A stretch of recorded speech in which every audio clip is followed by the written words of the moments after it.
Hello, and welcome to the When Depression is in Your Bed podcast. Lately, you might be hearing more about self-regulation and co-regulation, but what do they actually look like in real life, in real moments with real people? Today, I'll be sharing two personal examples from this past week that brought these concepts to life in a practical, grounded, and conscious way. I'm your host, Trish Sanders, and I am delighted that you are here. Let's get started. I just want to start off by mentioning that this week I did plan on continuing my conversation from last week's episode about ketamine-assisted psychotherapy, or CAP. I was going to provide some more information and more about the research, but for reasons that I will share more about in just a moment, I decided to shift gears and do an episode about regulation today. I do expect to circle back to CAP in the next episode or two, so stay tuned for that. So I just want to very briefly talk about what regulation means. But part of the reason I chose not to do the CAP episode is because I didn't feel like I had capacity today to do a really information-heavy episode. So I'm not going to dive into this very deeply. You can go into past episodes and check out more. And I certainly will talk more about regulation in the future. It's a really big concept for nervous system wellness and health. But just for today's episode, I just want to say that you may hear the term emotional regulation. And while I think that that is a related concept, when I talk about regulation, self-regulation, co-regulation, what I'm talking about is regulating our nervous system, which means helping our nervous system be able to flexibly move between its states of safety and survival or self-protection, and being able to have awareness over that and feel safe enough and grounded so that you can really take care of yourself by being attuned to your nervous system. And when you do these activities and you're doing it by yourself, that's called self-regulation.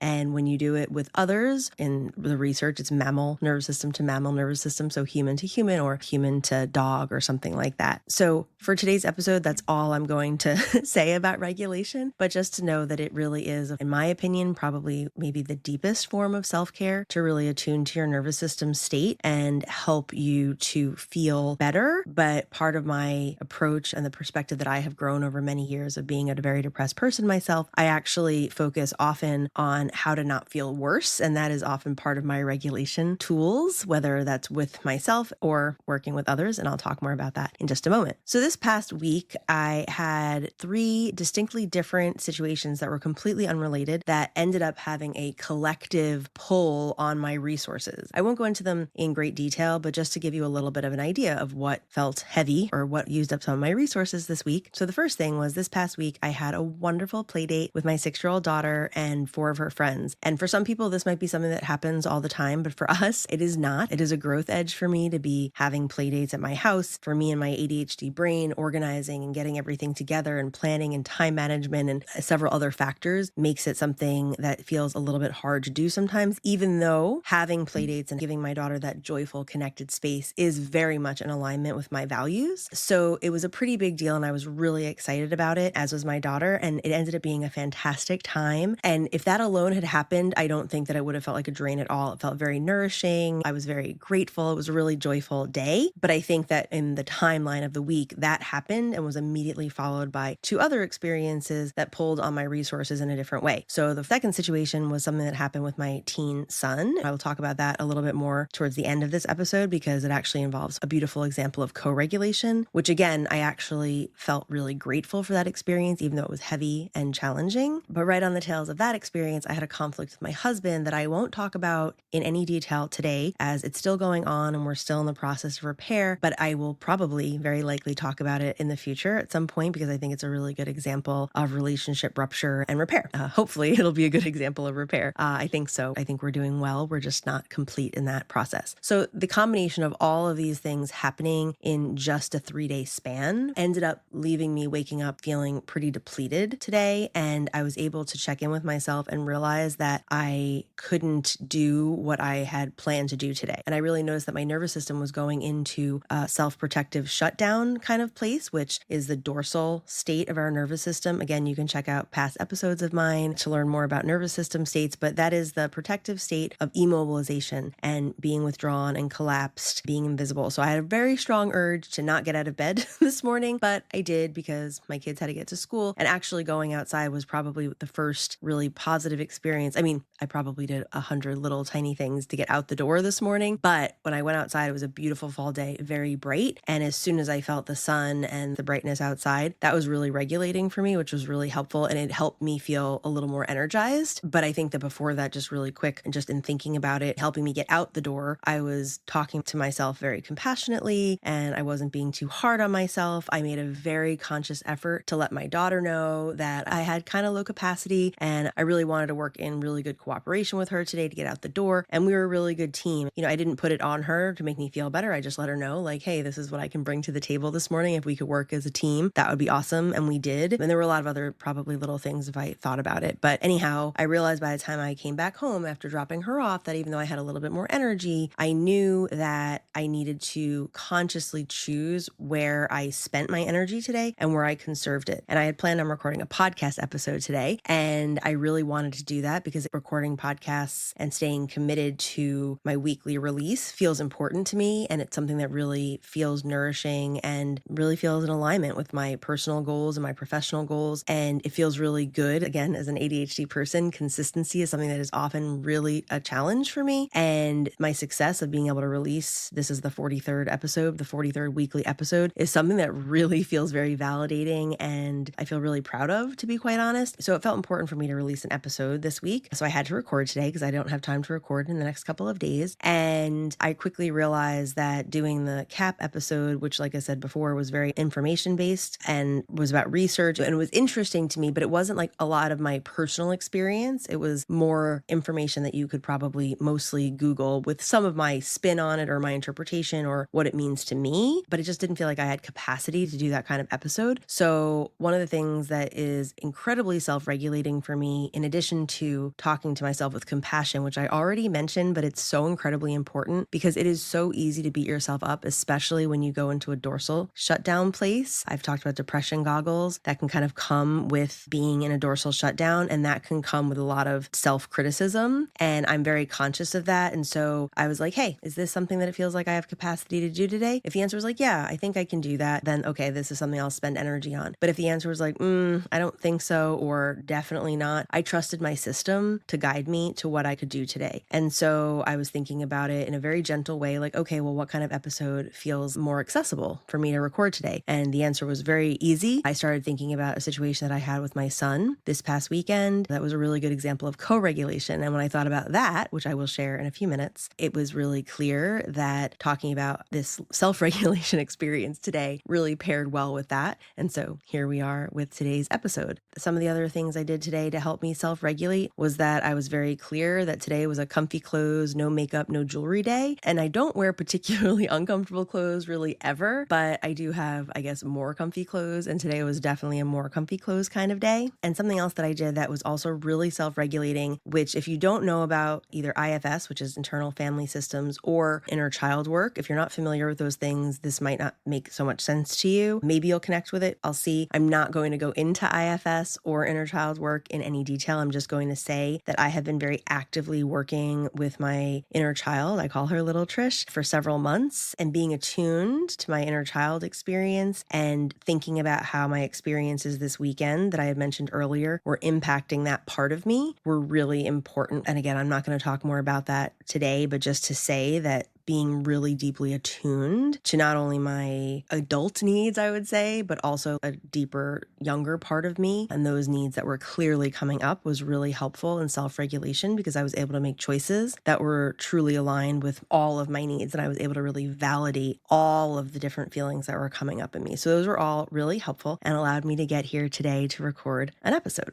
I will also just mention very briefly a couple of co-regulation techniques that I used, but I'm going to talk a little bit more deeply about co-regulation in just a second when I talk about my son. But I did reach out to my sister and I left her a voice message talking a little bit about the challenges that I had this weekend just to be able to share that experience with somebody else. And I also did talk to one of my very dear friends about it. And I consciously chose to focus on what I was doing to repair the situation and take care of myself as opposed to the details of the conflict, particularly with my husband, because I knew that if I talked about the details of what happened, that would make me feel worse. worse. So again, a lot of the time, feeling better is often not necessarily immediately about feeling better. Sometimes it's just not making it worse. And I knew that if I got on the phone with my friend and I was telling her all the details of what happened with my husband, it would work me up. And that's not what I wanted. So I consciously chose what to share and how to share it. I knew that if I wanted to share more details, she was available and she was kind enough to offer that. But I also knew she didn't feel like I was keeping information from her or that I didn't trust her. She understood that it was a conscious choice for me. And she was beautifully supportive in helping me with that and being there to hear what I needed to share that felt helpful to me. And again, didn't make me feel worse or go into a more self-protective place. In this case, would have been angry place, which would have led to me having probably a much stronger fight response in relation to my husband, which is really the wrong direction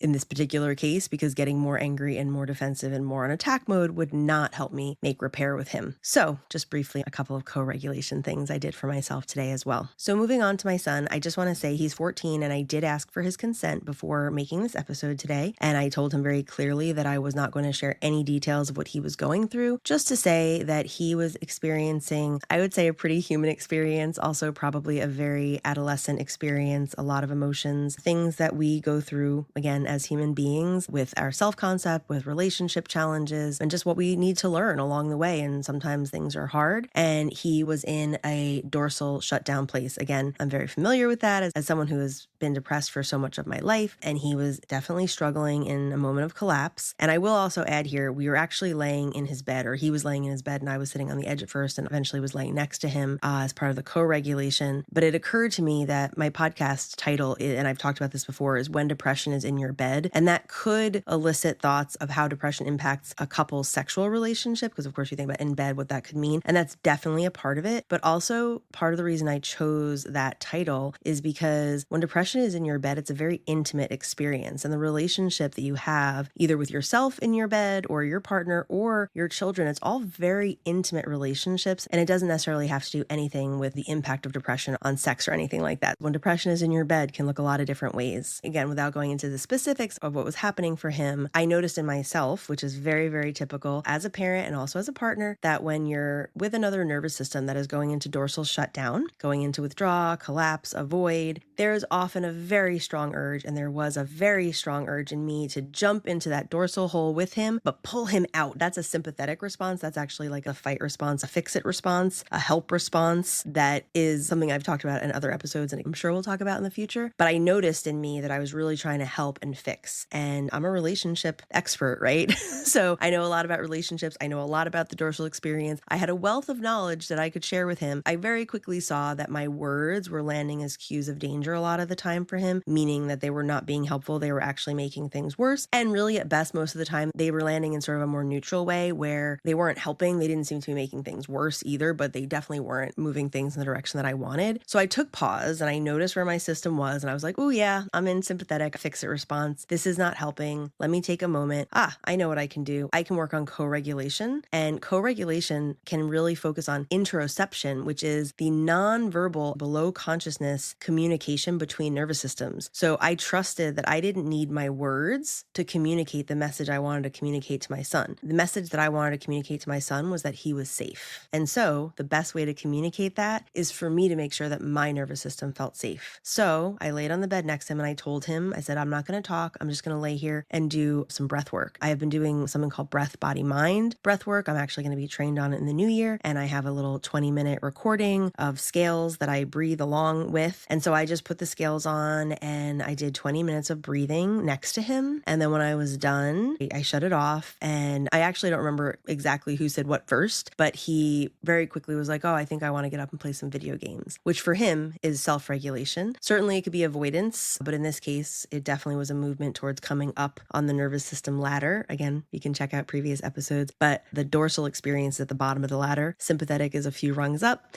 and then ventral, safety, grounded, connecting, openness is at the top. And so him being able to get out of his bed and be able to move to video games and then later other things as well was a really good indicator that he was moving up the ladder. And it didn't happen because I was talking him into moving up the rungs, and it didn't happen because I was pushing or pulling or trying or fixing or actually putting in a whole lot of effort at all into trying to get his system to change. What I focused on was making sure that my system was in a safe and grounded place, which again, I did by doing my breath work and by sharing space with him. And our nervous systems communicated and co-regulated together to the point where he was able to feel safer. So that's all for today. I am really happy that I chose to do this episode. I hope that you connect with something in it, and I look forward to talking more about self-regulation and co-regulation in future episodes. As our time comes to a close, I ask you to keep listening for just a few more moments because I want to thank you for showing up today, and I want to leave you with an invitation as you hit stop and move back out into the world on your own unique wellness journey. In order to move from where you are today to the place where you want to be, the path may seem long or unclear or unknown, and I want you to know that if that seems scary or daunting or downright terrifying or anything else, that is totally okay. Know that you do not have to create the whole way all at once. We don't travel a whole journey in one stride, and that is why my invitation to you today is to take a step, just one.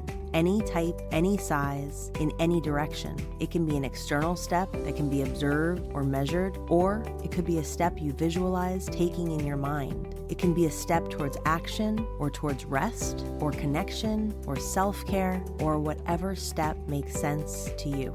I invite you to take a step today because getting to a place that feels better, more joyful, more connected than the place where you are today is possible for everyone, including you, and even when depression is in your bed. If today's episode resonated with you, please subscribe so you can be notified when each weekly episode gets released. I encourage you to leave a review and reach out to me on social media at trish.sanders.lcsw. Your feedback will help guide future episodes, and I love hearing from you. Also, please share this podcast with anyone who you think may be interested or who may get something from what I have shared. Until the next time we connect, take care of yourself and take a step.